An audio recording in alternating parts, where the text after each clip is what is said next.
Enrique Morales. Él es nefrólogo y realiza su actividad en el Hospital Universitario 12 de Octubre. Doctor Morales, buenas tardes. Buenas tardes, ¿qué tal, Antonio? ¿Cómo está? Pues encantado de saludarle y encantado de abordar con usted una enfermedad, la verdad es que la está preparando, una enfermedad compleja. Ya el mismo nombre lo dice, doctor, síndrome hemolítico urémico sistémico. Estamos utilizando 4 palabras para nombrarla. La verdad es que es curioso porque en la última década esta enfermedad ha sufrido importantes avances en el mundo del síndrome, de este síndrome, pero vamos a empezar desde el principio, doctor. El síndrome hemolítico urémico, vamos a utilizar el acrónimo de SHU, es una entidad clínica que se define por una tríada. Yo le voy a hacer preguntas concretas y usted me hace respuestas concretas. Perfecto. Esa tríada corresponde a la anemia hemolítica microangiopática no inmune. ¿De qué estamos hablando? Bueno, pues como muy bien ha definido este síndrome, uno de los signos que aparece es esta anemia hemolítica microangiopática no autoinmune, que lo que quiere decir es que los hematíes se destruyen en el torrente circulatorio al contactar con los vasos y que no es una causa de tipo inmunológica, sino que es el propio endotelio, que es la membrana que recubre los vasos, la que destruye, al estar alterado, los hematíes, al paso por esos vasos. Eso es lo que se llama anemia hemolítica microangiopática. Hemos dicho que es una tríada, es decir, una cabeza tricéfala, y luego la segunda parte es trombocitopenia. ¿Qué significa? Exacto. Trombocitopenia es que el paciente va a presentar que un número de plaquetas disminuido. En este sentido se habla o bien que hay un 25% de descenso de las plaquetas basales en el número total, o que realmente hay una trombopenia, es decir, que hay un número de plaquetas bajas también en relación con el mismo proceso anterior. Es decir, estas plaquetas intentan de alguna manera formar pequeños trombos a lo largo de toda la red de la vasculatura del cuerpo. ¿Y el tercer cerdito sería el fracaso renal agudo?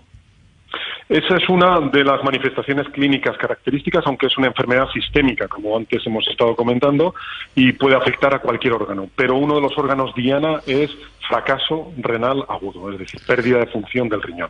Doctor, ¿es condición necesaria y suficiente o no suficiente? Tienen que cumplirse las 3 para tener el síndrome.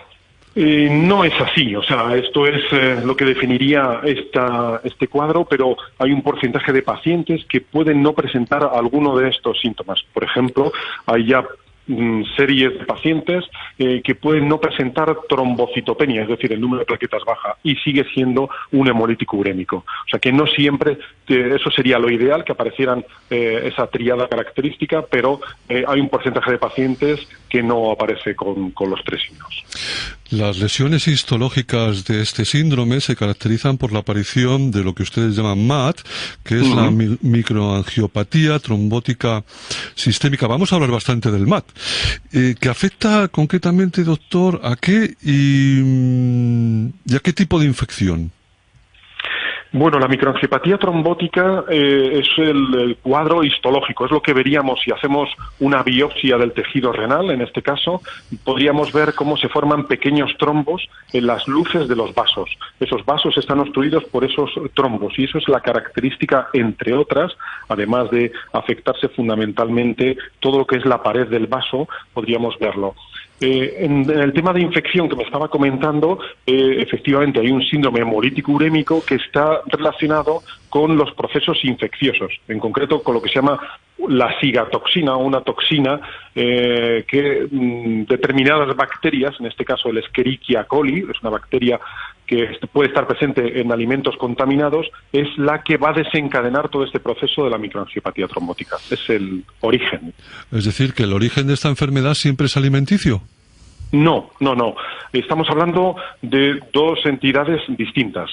Hablamos de síndrome hemolítico urémico atípico, en el que está mediado por alteraciones del complemento y cuya base fundamental es en ese desbalance o mala regulación del complemento del sujeto, y en este caso, en el que me cuenta de las infecciones, sería el síndrome hemolítico urémico, que antiguamente se llamaba atípico, que es el producido por infecciones tóxico-alimentarias. Exacto. Perfecto, hablamos de dos enfermedades distintas. Enfermedades distintas, me imagino que con un troncal común, ¿no? Eso es. En todas estas entidades estamos hablando que el complemento, ese elemento fundamental que tenemos todos los seres humanos para defendernos de las infecciones o de tumores o de la evolución propia del ser humano, es el que se desregula y ataca a nuestro propio sistema. Es decir, que se produce como consecuencia de una desregulación de la vía alternativa del sistema del complemento. Sí, en este caso lo que estamos hablando de síndrome hemolítico urémico atípico, el que estamos comentando como esa entidad extraña o rara, ¿no? Porque se considera enfermedad ultra rara, es una de las patas del sistema del complemento, que es la vía alternativa, es la que estaría alterada y la que finalmente provocaría la lisis y la destrucción de las células. ¿Y por qué causa se produce esta desregulación? Bueno, el complemento es un sistema complejo de proteínas que se encarga, pues como su nombre indica, de regular nuestro cuerpo y hay bien alteraciones en determinados factores del complemento muy identificadas, factores conocidos como el factor B, el factor H, factor I, que junto a otros intentan balancear que este sistema del complemento siempre sea normal, es decir, que esté activo pero controlado. Cuando cualquiera de estos factores está alterado, bien por exceso o por defecto, es cuando se produce esta alteración del complemento. Doctor, ¿estamos hablando de una enfermedad descubierta relativamente hace poco tiempo? ¿Hace tiempo ya? Sitúenos. Es una enfermedad que se conocía desde hace tiempo. Lo que pasa es que el hecho de disponer hoy día de un tratamiento, de tratamientos mucho más eficaces, ha dado lugar que en los últimos 10 años pues haya tenido un boom dentro de su conocimiento. Pero ya hay mentes pensantes, científicos, estudiando desde hace muchos años esta enfermedad. Siempre hago la misma pregunta, doctor. Nos enfrentamos a una enfermedad muy puñetera o puñeterita. Bueno, estamos hablando que era una enfermedad hace más de 20 años con una alta mortalidad, es decir, que muchos de estos pacientes acababan muertos y con mucha morbilidad. En este caso, muchos pacientes acababan en diálisis, con lo cual estamos hablando de que es una enfermedad, en el término de puñeterísima, pues una enfermedad con bastante mal pronóstico, hasta hace unos años en el que ha cambiado totalmente su pronóstico. Si nos remontamos al 2011, las agencias reguladoras de Estados Unidos y Europa aprobaron, doctor, la indicación de un anticuerpo monoclonal humanizado. ¿De cuál hablamos y para qué sirve? Bueno, estamos hablando de un fármaco que se llama eculizumab. Eculizumab es un anticuerpo monoclonal. Hoy hago un inciso, la medicina está muy dirigida a buscar fármacos o drogas dirigidas a puntos muy concretos para evitar efectos secundarios. En este caso, este anticuerpo monoclonal es una inmunoglobulina humanizada y que bloquea el complemento a nivel de C5. C5 es la parte próxima al fin de la cadena del complemento, donde evitaría esa lisis celular de la que estamos hablando. Existen dos entidades clínicas caracterizadas por lesiones de MAT, lo que hemos hablado antes, primaria, de causa y base fisiopatológica diferente. ¿Cuáles serían? Bueno, hoy día lo que hablaríamos es, más recientemente había una clasificación del conjunto de científicos dedicados más a todo este tema del hemolítico urémico, y han hablado de síndrome hemolítico urémico atípico primario, en el que estaríamos hablando de esa entidad con mutaciones genéticas que afectan a estos factores del complemento, y luego habría un gran mundo de lo que se llama síndromes hemolíticos urémicos atípicos secundarios, que pueden estar relacionados con muchísimas entidades muy cercanas, como es el embarazo, o como son los tumores, o como son fármacos, que pueden ser los desencadenantes de estos procesos de hemolíticos urémicos. Hay una constante, doctor, que después de hacer muchas entrevistas sobre enfermedades poco frecuentes, es que en el momento en que ustedes utilizan la palabra clasificación, generalmente se abre un mundo desconocido infinito sobre muchos... ¿Es verdad? Sí.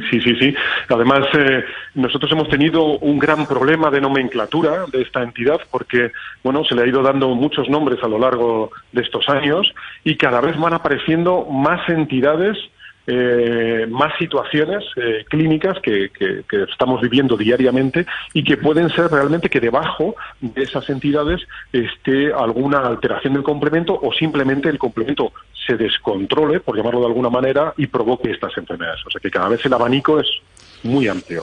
Doctor, el diagnóstico de SHUA, el atípico, es esencialmente por exclusión. ¿En qué sentido? Sí, lo que vamos a excluir en este diagnóstico es, tenemos que descartar dos entidades con palabras también potentes. Una es la púrpura trombótica trombocitopénica, conocida como PTT, en la cual es un cuadro muy parecido, pero que hay una alteración de una metaloproteasa, vuelvo a utilizar otra palabra importante, que está en muy baja cantidad, está en un porcentaje inferior al 10%, es una metaloproteasa que lo que hace es romper un fragmento de una sustancia que es el factor de von Willebrand, que lo que hace definitivamente es formar igual trombos, trombopenia, pero en este caso el tratamiento es distinto. Eso, una vez excluido, excluiríamos las típicas en relación con las infecciones que hemos hablado anteriormente, las infecciones tóxico-alimentarias, y nos quedaría por exclusión cuando el ADAMS 13 es superior al 10% y no hay infecciones, hablaríamos de hemolítico urémico atípico. Nunca había escuchado, o por lo menos lo recuerdo yo en este programa, la palabra metaloproteasa. ¿Qué es? Pues es la capacidad enzimática que tenemos en el organismo de poder lisar, cortar un multímero que tenemos en la sangre, todo lo disponemos, que se llama factor de von Willebrand, que está en relación con todo lo que es la coagulación, y entonces si no somos capaces de fragmentar ese multímero, que queda con un tamaño superior al normal, va a provocar la formación de trombos. Y eso es lo que genera esta entidad. Por eso necesitamos esa metaloproteasa. Es decir, es una enzima proteína, ¿no? Es una... Exacto, eso es. Con capacidad lítica de romper y fragmentar esa otra sustancia que hablamos, que es el factor de von Willebrand. Antes hablábamos del SHU secundario. Doctor, ¿se han identificado las causas que pueden provocarlo? Bueno, pues cada vez hay más causas que pueden ser lo que se llama disparadores o trigger, que en inglés, y que son muy amplias, que es lo que hemos hablado. Antes hemos comentado en el embarazo, en relación con la preeclampsia y la eclampsia, en relación con fármacos que se están utilizando hoy día en el mundo de la oncología, también aparecen un gran número de microangiopatías trombóticas, en relación con el propio cáncer, también podrían aparecer estas entidades, con infecciones de todo tipo, parvovirus, el virus HIV, o sea, tenemos un sinfín de posibilidades de poder encontrar microangiopatías. Y un mundo muy interesante en el que están apareciendo cada vez más es el mundo del trasplante, tanto el trasplante renal como el trasplante de otro tipo, hepático, cardíaco o hematológico. Doctor, me gustaría enviar un saludo y un abrazo a don José Luis Sales y al presidente de la asociación de este síndrome de España, es una asociación española, a don Francisco Monfort, que se pusieron en contacto conmigo para que generáramos este programa y gracias a ellos estamos hablando con usted. Sí, es un saludo muy importante porque es una asociación que trabajan de una forma generosa y están haciendo algo fundamental, que es la información y esa divulgación de esta enfermedad para que todo el mundo llegue a conocerla y sepa qué posibilidades de tratamiento existen. Además, que sepan nuestros oyentes que es una enfermedad ultra rara. Es decir, y encima además, doctor, parece ser que tenemos muy pocos datos, ¿no?, acerca de su incidencia y prevalencia. Así es. Hasta hace muy poco es una entidad que, como muy bien ha dicho antes, pues se desconocía y bueno, pues se habla que hay entre 1 y 2 casos por millón de habitantes, o sea que es realmente muy, muy infrecuente. Y los registros que había hasta hace poco, ahora hay un registro español muy importante, justo al registro francés y registros italianos, pero estamos hablando que hace poco no superaban 1.000 pacientes registrados de esta entidad, o sea que estamos hablando de muy pocos pacientes. ¿A qué edad el paciente suele enseñar la patita esta enfermedad? Pues ese es un dato muy interesante porque es una entidad en la que nunca podemos bajar la guardia y hay registros en los que aparecen cuadros desde la infancia, es decir, casos muy registrados próximos al nacimiento, hasta cerca de los 80 años hay pacientes que pueden desarrollar un hemolítico urémico. O sea que hablamos de un continuum de la vida donde puede aparecer en cualquier momento. El inicio de la clínica de esta enfermedad suele ser repentino, es abrupto. Pues no siempre, eso es algo que también dificulta su diagnóstico. Lo habitual es que pueda aparecer de una forma brusca y el paciente acude al servicio de urgencias en una situación en la que coincide mal estado general, cifras de tensión muy elevadas, el paciente refiere que ha dejado de orinar, pero en muchas otras ocasiones pasa desapercibida y si no se hacen unas pruebas diagnósticas determinadas, puede tener varios brotes a lo largo de la vida y dificultar realmente el diagnóstico de la entidad. Doctor, al tener un carácter sistémico, imagino que podrá dar cualquier tipo de afectación, ¿no?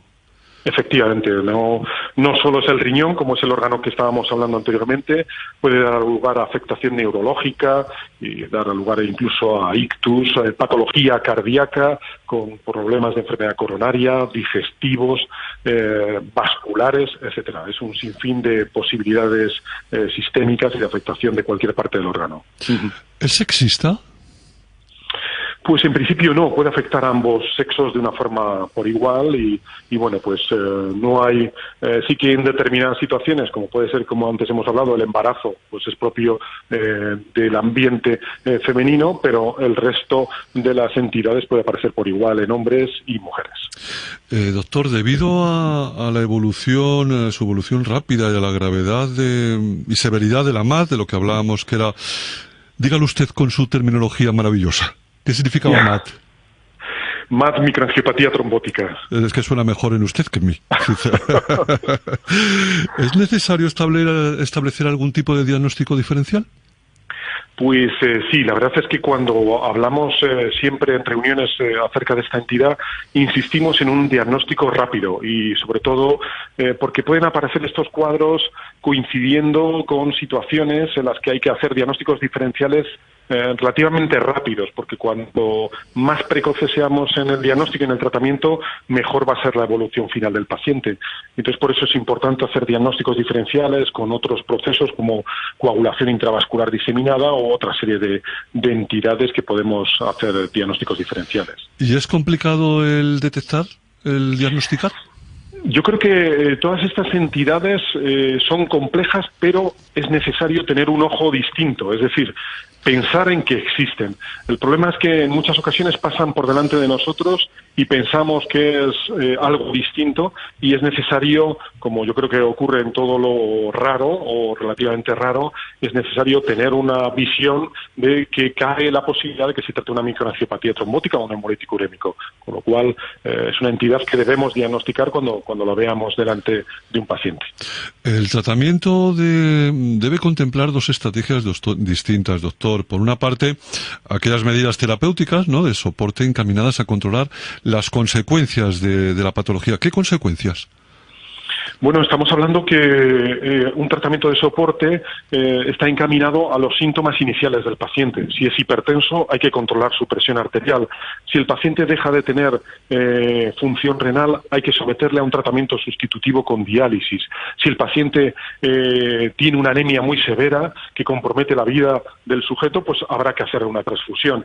Pero lo más importante es el tratamiento que debemos establecer más orientado a la tratamiento específico de la enfermedad. Doctor, cuando yo voy a la consulta porque me han diagnosticado a mi hijo esta enfermedad, ¿los padres entienden lo que les dice? ¿Saben a lo que se enfrentan? ¿Tardan un tiempo en comprenderlo? ¿Es fácil explicarlo? Bueno, tiene una cierta complejidad. Hay que llevar al terreno familiar esta entidad para que la puedan conocer, porque es una entidad que les va a acompañar durante el resto de la vida y ellos tienen que saber que tienen que estar alertas siempre porque hay cualquier situación que puede desencadenar esta desregulación del complemento. Entonces, bueno, es relativamente fácil poderles explicar en qué consiste, pero ellos sí que tienen que estar atentos. Es una enfermedad, como todas las enfermedades sistémicas y crónicas, pues que cansan, que uno no sabe qué hacer, pero sí que si la reconoce le permiten hacer una vida relativamente normal, y más con los tratamientos que disponemos hoy día. ¿Cuándo debemos o cuándo deben ustedes concretamente realizar la infusión de plasma o el recambio plasmático? Bueno, el tratamiento que se estaba utilizando hasta hoy día era justo ese, recambio plasmático y plasmaféresis, y lo hacemos justo en el momento que están hemolizando. Si nos acordamos, empezamos hablando en la entrevista de anemia hemolítica microangiopática trombopénica. Bueno, pues en ese momento necesitamos hacer plasmaféresis e infusión de plasma. Esta es una muy buena opción que apareció cuando no existía nada y mejoró el pronóstico vital. Pero no debemos olvidar que no termina de mejorar la situación renal. Por eso ha sido el uso en la actualidad de curizumab, el bloqueante del complemento, como primera estrategia terapéutica en los casos de hemolíticos urémicos atípicos. Parece ser que este fármaco no es muy asequible, ¿no? Es un fármaco, podemos decir, no barato. Eso es, ante una enfermedad ultra rara tenemos un fármaco hipercaro. Bueno, es muy caro, es un fármaco que estamos hablando que cuesta alrededor de los 300.000 euros el tratamiento de un paciente año. Bueno, esto es un tema que realmente sí que ya debería comprometer a las instituciones sanitarias, a los laboratorios, para llegar a un acuerdo y conseguir precios más adecuados para el tratamiento de estos pacientes. Claro, aquí veo un poco, ¿no?, como que esta terapia ha sido considerada de elección para los pacientes. No, de elección no, está considerada según el bolsillo de los pacientes, no de elección.